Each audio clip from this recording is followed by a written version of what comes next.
Corona virus की vaccine कार्यक्रम की प्रगति को लेकर प्रधानमंत्री नरेंद्र मोदी की अध्यक्षता में एक अहम बैठक हुई है।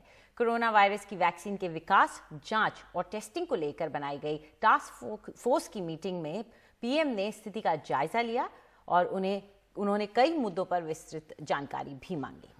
अखिलेश हमारे साथ जुड़ गए हैं, हमारे पॉलिटिकल एडिटर। अखिलेश, ये अगर हम देखें, इससे पहले जो दो बड़ी खबर हैं वो ये कि रेमडेसिविर की अगर हम बात कर रहे हैं, या फिर कल जो इजरायली जो एंटीडोट बनाने की बात सामने आई है, उन दोनों में भारतीय कंपनियां सबसे आगे नजर आ रही हैं।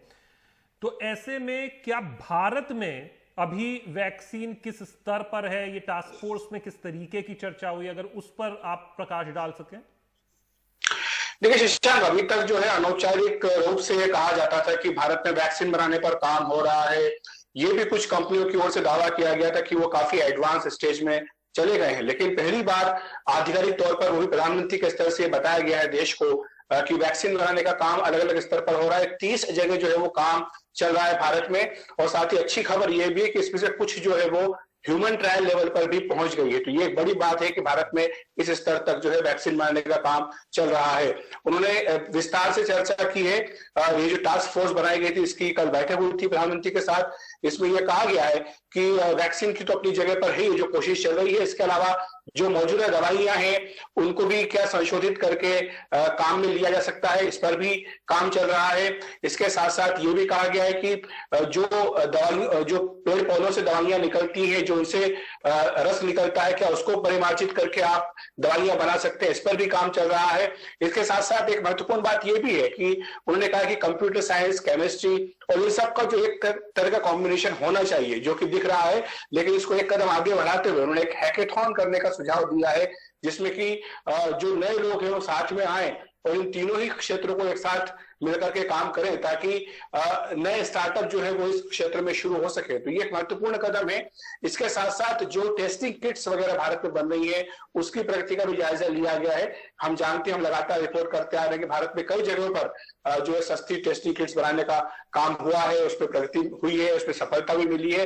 तो इसको बड़े पैमाने पर कैसे किया जाए, ये भी टास्क फोर्स में इसका निरीक्षण किया गया। अखिलेश, एक सवाल ये मैं पूछना चाहूंगी कि एक तरह से स्टॉक टेकिंग हुई कि क्या क्या अब तक हुआ है, लेकिन अगर कोई भी कंपनी इस वैक्सीन को बनाने में समर्थ रहती है और ये मुमकिन हो जाता है, तो क्या सरकार का इसमें कोई इन्वॉल्वमेंट होगा कि ये आगे लोगों को कैसे दी जाती है और कितने में दी जाती है या किस तरह से डिस्ट्रीब्यूट की जाती है? देखिए, बहुत महत्वपूर्ण सवाल आपका अंजलि है। ये सवाल भाई शशांक ने जो बात कही थी अमेरिका में एक दवा का जो उन्होंने नाम लिया, इजराइल की जो बात कही कि एक एंटीडोट बनाने में कामयाबी इजराइल को मिली है। आप ये जानती है कि जो भारत के कानून हैं दवाइयों को लेकर के काफी सख्त हैं, और वो इस लिहाज से सख्त है कि वो भारतीय जो नागरिक हैं उनके पक्ष में ज्यादा झुके होते हैं। कि अगर कोई बाहर की कंपनी आकर के भारत में दवा बेचना चाहे और वो अगर ये कहे कि वो मनमाने तरीके से अपना पैसा वसूल करके लोगों से पैसा ले लेगी, तो ये भारत सरकार नहीं होने देती है। ये पुराने और सख्त कानून है, इसमें साफ तौर पर यह कहा गया कि आपको भारत सरकार की अनुमति की जरूरत होती है। तो ये एक बहुत महत्वपूर्ण, हालांकि तकनीकी मामला है, लेकिन भारत सरकार ने इसका जरूर ख्याल रखा है कि जो लोग हैं उनके अधिकारों पर कहीं भी हनन ना हो पाए।